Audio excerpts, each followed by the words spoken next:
Todas as 8 referências, elas estão fazendo alusão a algum acontecimento. Primeiro, 4 delas fazem alusões às pessoas que foram ao túmulo.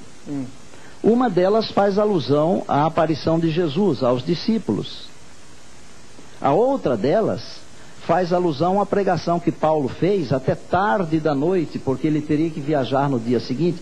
Nenhuma delas manda e tem mais uma que o senhor está esquecendo aí, que é em Coríntios, quando Paulo fala que na reunião do primeiro dia da semana era para levantar a oferta destinada ao socorro dos cristãos lá da Palestina, para que não se fizesse coletas quando ele fosse lá. Na verdade... Na reunião do primeiro dia da semana. Não, na verdade o texto não diz que foi na reunião. Ele diz, cada um coloca de parte desde o primeiro dia da semana. No primeiro dia da semana, para que não se façam coletas quando eu for. Sinal que a coleta era feita no domingo, irmão. Mas que diferença faz? Faz toda, a igreja se reunia no domingo. Não, mas o senhor vai negar isso? Não, mas nós podemos nos reunir qualquer dia? Tá, mas o senhor aceita que a igreja se reunia no domingo? Sim, tanto é que eu citei que Paulo pregou até tarde da noite, até o menino caiu da janela, era um domingo e já era de noite para amanhecer segunda. Pois é. Agora, eu pergunto para você o seguinte, isso dá margem para dizer que eu tenho que observar o domingo, porque a igreja se reuniu no domingo? Mas aí,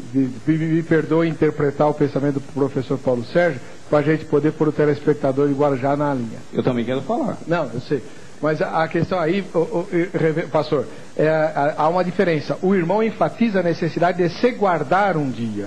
E o professor Paulo Sérgio diz que não há necessidade de se guardar nenhum dia. Essa é a diferença, né? É por isso que o sábado começa com a palavra lembra-te, né? Porque professores como o professor Paulo Sérgio e outros tantos se esquecem de como começa o 4º mandamento, né?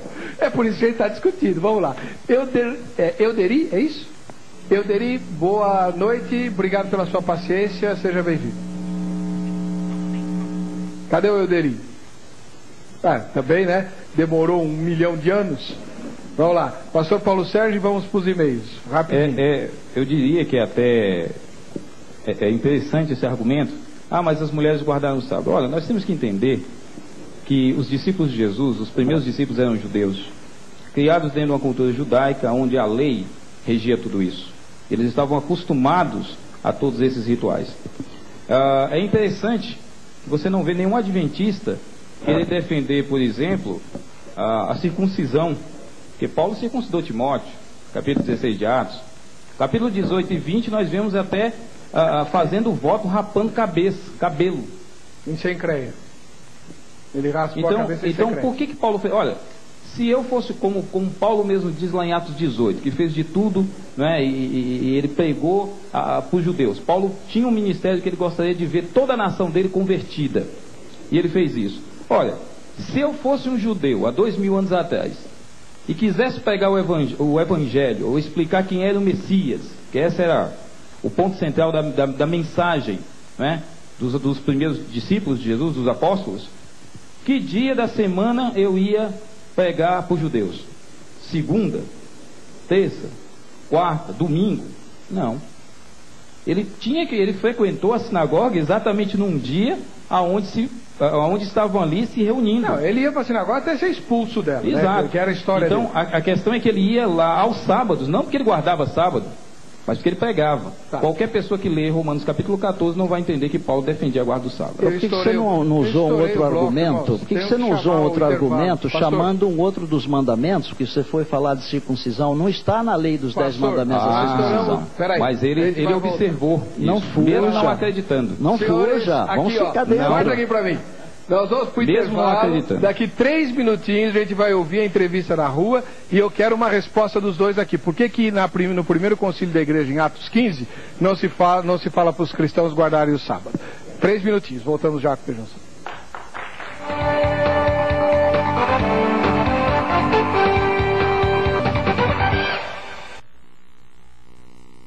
Vir assistir ao Vejam Só ao vivo aqui na nossa plateia. Eu vou falar lá com o seu Menezes que ele vai arranjar uma tarifa boa para você. Vamos ouvir a opinião dos que a Vandeca entrevistou na rua. Vejam só. Na sua opinião, o cristão tem obedecido ao 4º mandamento? De trabalhar no sábado? Eu acho que não. Eu creio que não. Eu acho que isso aí já caiu, né?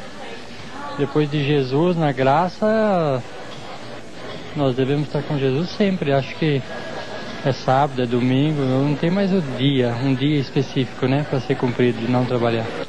Eu vou pelo que eu aprendi do meu pastor. Domingo, eu guardo o domingo. Jesus ressuscitou no domingo.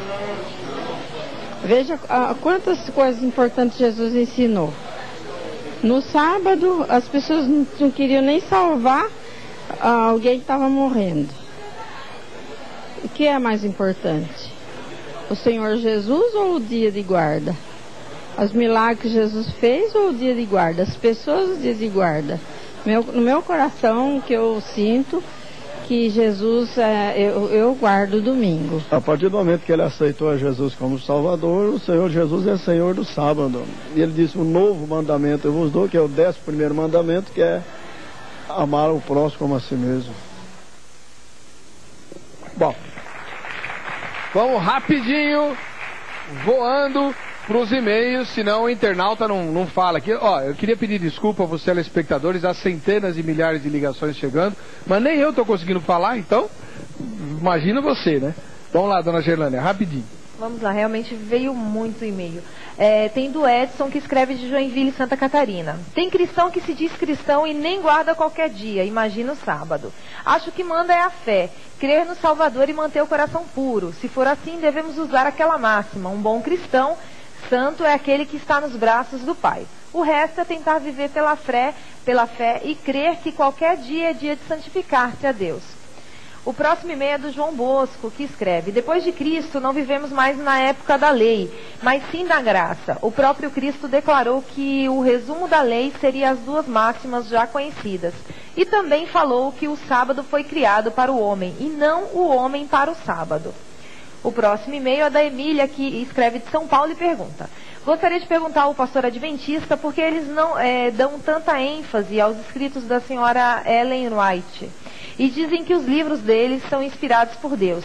E por que ela é chamada de espírito da profecia?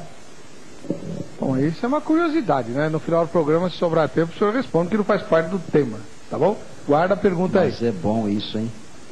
O que é bom? Porque o Apocalipse fala do espírito de profecia. Ellen White é o espírito da profecia de Apocalipse? Não, eu vou ter que ter um tempo para responder, porque eu não posso falar uma palavra, né? Vou deixar para o fim do debate. Tem mais e-mail, dona Gina? Tem uma pergunta que é relacionada ao tema. Edi escreve de Joinville. Antes ela manda um beijo para a filha Milena, que nascerá em novembro. Ela pergunta ao pastor adventista: como é correto guardar o final do dia da sexta-feira? Meu amigo adventista diz que dependemos do pôr do sol. Mas como ficam os irmãos que estão nos polos e ficam até 6 meses sem o pôr do sol? Nesse caso, passa a valer o relógio? Ela pergunta. E aí, pastor? É só que o irmão seja rápido para a gente ir. Bom, quando Deus criou o planeta aqui, que não tinha confusão nenhuma, verdade, não é? Essas confusões todas vieram por causa do pecado, né? Era muito fácil marcar o dia e a noite. E Deus orientou que o sol, ao sol se pôr na sexta-feira, começa o sábado. Tanto é que durante cada dia da criação, a Bíblia diz assim: houve tarde e manhã o primeiro dia, isto é, noite e dia. O primeiro dia, o segundo, etc. e tal, né? Com relação a esse assunto dos polos, a gente tem dificuldade porque há momentos em que há pouca noite lá, não é? Mas se há pouca noite na sexta, há pouca noite também no sábado, né? Então nós continuamos utilizando o meio que Deus orientou, de pôr do sol a pôr do sol. Professor Paulo Sérgio, como é que o irmão vê essa questão, se quiser comentar? E eu queria já migrar para o negócio lá de Atos 15. Na igreja primitiva, houve uma briga lá se os gentios, os pagãos que se convertiam ao cristianismo, podiam ser recebidos como irmãos, ou eles tinham que guardar os preceitos da lei, se tornarem judeus, né, para poderem ser considerados cristãos. E aí, Atos 15 relata a ata da reunião do primeiro concílio da igreja, onde são tomadas algumas decisões. E o sábado ficou de fora. Por quê?